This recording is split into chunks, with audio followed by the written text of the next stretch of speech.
मुखिया जी के बगिया में। तो दोस्तों आप सबके बता दें कि प्रमोद प्रेमी यादव जी और खेसारी लाल यादव जी के बीच फिर से जंग शुरू हो गया है।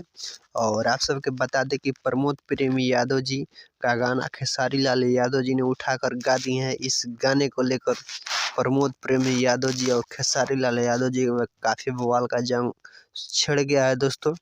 और आप सबके बता दें कि झगड़ा 2 जो खेसारी लाल यादव जी का सॉन्ग आ रहा है, जो काफ़ी बवाल का गाना है दोस्तों। और आप सबके बता दें कि इस गाने को लेकर प्रमोद प्रेमी यादव जी बहुत गुस्सा में है, क्योंकि प्रमोद प्रेमी यादव जी इस गाने को 3 महीना पहले गाए थे।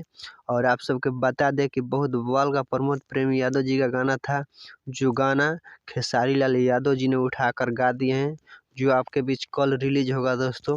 और आप सबके बता दें कि इस गाने को लेकर प्रमोद प्रेमी यादव जी और खेसारी लाल